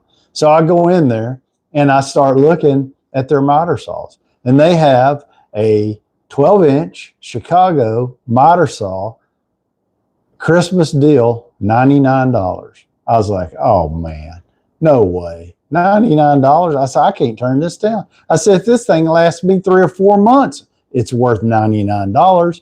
It's worth $99 to me just so I can get the 3 or 4 projects, wood building projects I had planned. I can do it, and I can do it with this saw. And it even came with a blade. Now, the blade it came with wasn't great, but surprisingly, I did several projects with that blade before I finally replaced it. I've had that Chicago miter saw, and it's probably the saw I use the most in my shop. Matter of fact, when I did the cedar wall just recently, I used my miter saw. So I use it pretty regularly, and it's 5 years old, and I can still use it. And I paid $99 for it, and it's dual bevel. You know, I haven't had any issues. The only thing that I have done is I built a jig to put on it, so that, because the plate that's on it is pretty wide and it gets sawdust and stuff down in there. So I saw somebody on another platform talk about building this jig, and it just helps you get straighter cuts, and it keeps all the sawdust out, and you get smoother cuts. And then I upgraded the blade, and I'm still using it, and it's either 4 or 5 years old. And I'm going to use it until it craps out. Now, if you read reviews on that, they'll tell you those are the biggest piece of crap. Don't spend your money on them. Never, never, never. I mean, you can go buy one right now at Harbor Freight, the exact same Chicago 12-inch miter saw for $150. And depending on what you're going to use it on, might be worth $150. I paid $99 during Christmas, but I think normally it was around $150. And now I'm looking to possibly buy a new one, just because I want something a little bit lighter. I'm thinking about something that doesn't have the slide on it, because my shop's small, and I'd like to have something I could put up against the wall. But I hadn't made that decision. And the ones that I'm looking at, you know, they're $300-400, and I'm cheap. So there you go, George. You got one you paid $39 for. You know, I have a corded Ryobi drill that I can't tell you how old it is, and I don't think I paid about $25 for it. But yeah, so don't let people, you know, tool shame you ever. I've got some stuff that I got from off of TikTok, from, you know, it came from China. They're a no-name brand, and dude, their drill it's very, the quality's good, the batteries work. I mean, you know, for the everyday person that just needs a drill to fix something at their house. And I mean, you could buy, I think you got the drill, 2 batteries, a case. And I want to say it was like $49, $59, something like that. And I'm like, so, you know, everybody wants to talk about Makita and DeWalt and Milwaukee and all that. And, you know, but I'm going to tell you too, in the field, what I'm seeing is a lot of these people, these big companies, are going to off-branded drills, or if they have a Milwaukee tool, if that happens to be what they have, they're buying replacement batteries that are no name, because these guys, they don't care. They're not their tools. They'll get out on a job site, leave them on the job site, and drive off and not know where they're at. I love Craftsman. Craftsman is the first set of tools I ever owned. I still have. You see that? You see? Oh, well, you can't see it. Here, let me turn the camera, George. Can you see that toolbox right there sitting on top of that red one? That was my father's Craftsman toolbox, and it still works just fine. And he had that when I was a freshman in high school. So does that tell you how old it is? It's old and works great. And my tools in my shop, Craftsman toolbox. You know, it was really sad day when Sears went out of business, because that's who handled the Craftsman brand. Now Lowe's has it. And you know, unfortunately, I think in that transition, Craftsman kind of lost the lead in the tool game, but they still make good tools. And, you know, I've had a couple of Craftsman power tools. I ended up giving them away because somebody else needed them worse than I did, and I had a bunch of others. And so, but I surely wouldn't. I wouldn't default anything that says Craftsman on it. For the most part, anybody who is you know, day-to-day stuff, working at stuff at home, Craftsman makes good stuff. Good hand tools.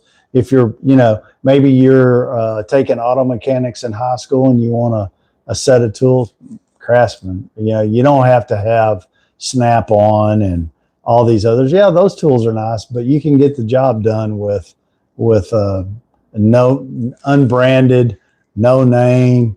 But Craftsman still makes good stuff. I'm not sure how Lowe's handles the warranty on them, and that was, to me, the biggest thing that Sears had, and is that they backed that Craftsman brand by, if you broke a wrench, you could take a wrench. I don't care. You know, I saw people break those wrenches by beating on them with a hammer. You could take the wrench into Sears and hand it to them, and they'd give you a brand new wrench, no questions asked. They didn't ask to look at your receipt or when did you buy it or did you register it? Nope. If it says Craftsman on it and it's broke, here, bring us the broke one. We're going to give you a new one. Same thing with ratchets. You know, you break the gears would break in the ratchet. You could take a ratchet in, a used one, and it could be 5 years old. You could have used the crap out of it. And boom, Sears would just swap you and give you a brand new one. Hey, George, you got to go, and me too, because it's nearly 8 o'clock. So everybody on YouTube, thank you for joining me today. Thank you for supporting me. You know, I want to tell everybody, you know, like, share, subscribe, follow, do all of that fun stuff. What does it say? Hang on. YouTube. Somebody put on here, YouTube sucks. Our new blade costs $40. Our new blade costs $40. I'm not sure. Let me see here. In the end of the company. George, hey, have a great day. I got some stuff. I got some people over here on YouTube. I want to hang in here for a minute and go through their stuff. What's up, old timer? Montgomery, what's up, old timer? You know, I might look old, but I don't really feel old. And, you know, one of these days you're going to be there too. You know, I see people my age sometimes and I'm like, dang, man, that guy looks rough. You know, and they're like, yeah, he's like 60 something. I'm like, what? You know, the guy looked like 80. And so, you know, I think how you take care of yourself makes a big difference in how you look. But I can tell you, I'll be 67 in September, and I don't feel 67. I mean, there are, you know, I got bad knees, and so I've learned I don't get up and down on the floor very often. Working, I try to, you know, stand as much as possible because I've been told I need at least one knee replacement and probably both. But that's just from, you know, age and time. But other than that, I mean, my energy level's good. I still like to, you know, get out and work hard. And so I don't know how long I can do it. My dad worked till he was 75 and he was climbing 3-story roofs as an insurance inspector. So, hey, hopefully I'm able to work like that until I'm 75. No disrespect. Hey, Montgomery, I didn't take it as you being disrespectful at all. I don't, you know, I'm thick skinned. You're gonna have to say something a lot more than that to get under my skin. But yeah, I never take that. You know, I was recently laid off in a reorg and kind of pushed into retirement, and guys at work and ladies too. You know, they always called me Pawpaw, and the HR lady said, "Oh, y'all can't do that." I'm like, "Yeah, they can." I said, "That doesn't bother me. It really doesn't." So, you know, when people call me old timer, hey, you old geezer, you old fart, None of that bothers me at all. I take it as a badge of honor. I've made it this far, and my grandkids tell me all the time. They're like, "Papa, I can't believe you're actually on YouTube, or you're on Instagram, or you're on TikTok." And I guess I guess I'm still relevant. I don't know. There's a lot of stuff I'm totally out in the dark on, but as you age, you have experience, and so I try to share what I do know, and I by far don't know everything. That's for dang sure. But it's always fun meeting new people, and like I said, I love the fact that I was just doing lives on TikTok, and I was told that people didn't go to lives on YouTube, and I was like, really? They don't? I said, because I'd been making long form videos on YouTube and not going live, and I said, are you sure? And they're like, yeah, people just don't do lives. And so I thought, well, I'm going to try it anyway. And, at first, not very many people joined, but I'm picking up, figuring out, okay, I just need to. I was already going live on a regular basis on TikTok. Hey, Robert, how's it going, buddy?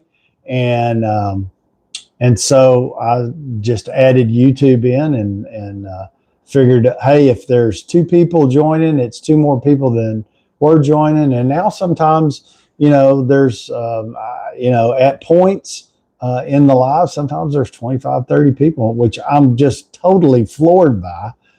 So I think everybody who joins the live, for whatever reason, if you're just scrolling by and you say, oh, hey, look at that old buzzard, let's see what he's doing.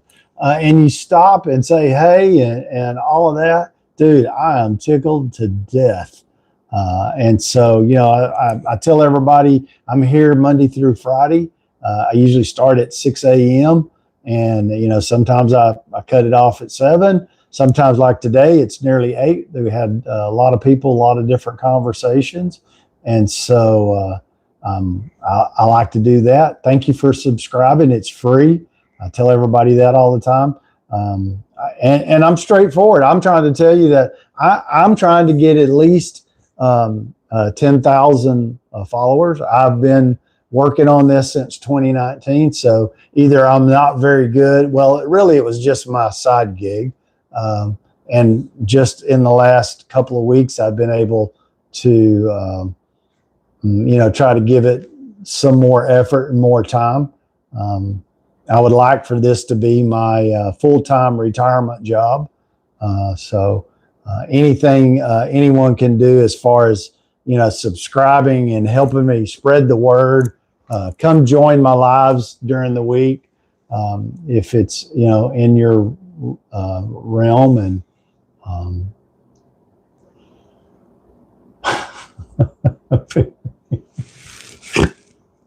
oh, that cracks me up. Barry, I can tell you're a character. I divorced my wife, but she's still my sister. George, thank you for joining. I'll see you tomorrow, buddy. Anyway, so yeah, it's crazy. I mean, and here's the crazy thing about YouTube right now is I got invited to join one of the boot camps that YouTube is putting on. And what is the boot camp about? Which I didn't know. I just knew that it was a boot camp. And I thought, well, I don't know everything by a long shot. And it's about going live. And so, so far they've had 3 classes. I think there's a total of 8 classes, but just, I felt honored just being able to be invited to participate and learn, more about that. And I can tell you that, what they're telling us is that, YouTube, one of the things that they're doing is they're really working on pushing out lives. So I guess there's a lot of people. I know there's a lot of people doing lives and like me, but So that's what I'm trying to do. I'm trying to build a following. What I'd like to do eventually is have a sponsor for the show. I don't know if I'll ever get there or not. But even if I don't, I meet new, interesting people every single day I go live. There's always something new that happens. Today we had people join in from Australia. We had somebody join from Denmark. We had somebody join from Greenland. And, I'm thinking, wow, I can't believe after, what's recently happened with Greenland that anybody from Greenland would even want to join a live from somebody in the U.S., but very nice person. I don't have anything bad to say about anybody in Greenland. And I tell everybody, hey, you're welcome. I don't care if you agree with me or we disagree. You can voice your opinion. We can talk about the taxes, the water, you name it. You want to talk about it? We can talk about your car, your wife. Well, maybe not your wife. Well, you could. You never know. Very, very divorced his wife, but like he said, it's still his sister. So, which I find comical. What happened with Greenland? So, nothing. The person was really nice, and they were frustrated. I mean, I get it. Some of the stuff that was said, and in innuendos and stuff like that. I think we can get things accomplished in Greenland without all of that rhetoric. I think there's a better way to go about it. Maybe I'm wrong, but I'm not a politician, and I always tell everybody, you can't go by what you see just in the media, because they only tell half the story, if they tell that, and half of the story they tell is probably a lie, because they're just trying to get people to watch them. So we don't really know all the details. But I wish that, our politicians would just quit trying to play to the media and do what's good. But I think anybody in Greenland, they're in Denmark, they're an ally. So let's treat them like that with respect. And if we feel like that we need to do something to protect them and protect us in the United States, I think those things can be taken care of,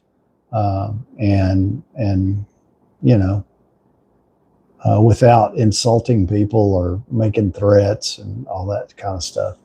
You mean Iceland? No, I meant Greenland.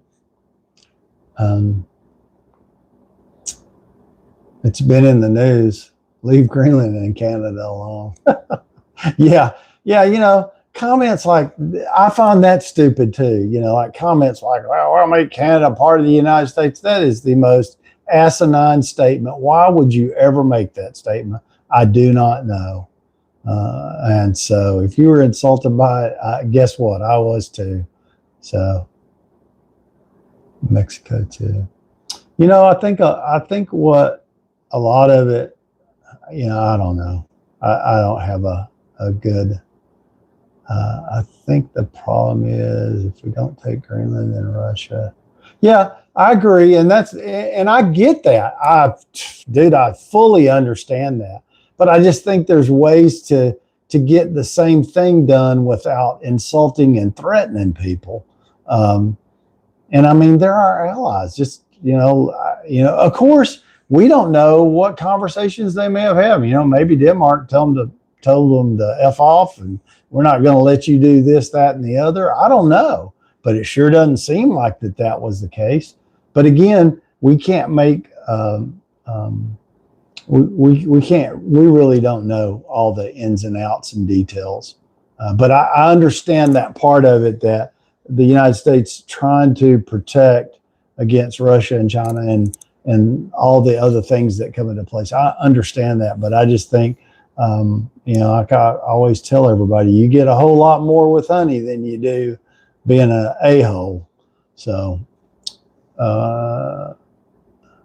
3 reserve necessary cold fusion. Take them over. Oh man, Denmark stop exporting cookies to the US. I like some of the cookies that come out of Denmark. I've never been there, so I don't know. We need Mexico for manufacturing borders. Yeah, I think the biggest thing about Mexico and South America is just all the drugs that are coming in, and the drug cartels that are down there. I wish the Mexican government would do more to, straighten up stuff, just like in Venezuela. Like how bad they treat the people from Venezuela, that they want to flee the country. And the same thing in Mexico. I've been into Mexico multiple times, and I'm not saying that everything in Mexico is bad, because it's not, but there's a lot of corruption and bad stuff that goes on, and people can't make a living, and that part's bad. America's done. We have to concur to keep the empire going. Trump could cure cancer in the news. We read Trump. I agree. You're right. I know. So, I tell people all the time. So there's 2 things. One, I want to say, Trump, stop talking and just do the work. 2, everybody, when it comes time for the news, turn your TV off, because you're just being fed a pile of crap. And and it doesn't matter if it's Trump or somebody else. They always tell half the story, or they don't tell the story at all, or they just out and out lie. And I don't know why that's what they do, but that's what they do. And then you find out later that, oh, I didn't know that. Yeah, you didn't. And they didn't talk about it either, did they? No. Yeah. Well, does that change your opinion? Absolutely. So when the 5 o'clock news comes on, or the 10 o'clock news, and they start talking about world news, just turn it off, because you're going to hear all kinds of bull crap. And again, Trump is not perfect by a long shot, but no politician is. But there are good things that he is trying to get accomplished. I don't always understand his method, but I'm not the president. So, and maybe we're not meant to know everything. So, that's why we have a president that we elected. But yeah, so there you go. Hey, everybody on YouTube. Wow, 16 people now. And I've seen it's gone up and down. It's been phenomenal. I thank everybody for joining the live. Jesus. Without all of you, this wouldn't matter. And so I really appreciate everyone who's joined today. It is now 8:09, which is usually 39 minutes longer I've been talking. I do have some stuff I've got to go take care of. Thank you, Montgomery, for engaging. Just because they tried to. Yeah, I'd be pissed too. I have a pretty big, I one of those memories. You run, you do something like that to me, I would probably be pretty vindictive. Roger, good morning. Thank you. Have a great day. Thank you for joining. I'll be back in the morning at 6 a.m. for Morning Coffee Talk Live. And until then, thank you, everybody. Don't forget, like, share, follow. I'm going to do the same. Without all of you, this really doesn't matter. So definitely come back tomorrow, so that, we can continue the conversation, and we can talk about whatever you want. I do a question of the day, and I'm going to put it out there again to everybody. Send me a question of the day. You can email it to my email address, daveshop2@gmail.com. If you're on YouTube, you can put it in the comments to me. If I use your question, I'll give you full credit for it, because sometimes I run out of ideas to use, and it would be really, really helpful if, one, you subscribe, like, share, and send me a question of the day. Whatever you want, If you send it and I use it, I'm going to make sure that you get credit for it during the video that I shoot. And if you join the live, I'll make sure that everybody knows that the question of the day was yours. So thank you, everybody, for your support. Come back and see me tomorrow at 6 a.m. And everybody have a great day. Go do something kind for somebody today. You never know what your act of kindness is going to do for someone else, and it's free. So everybody have a great day. Thank you for joining today. I'll see you in the morning.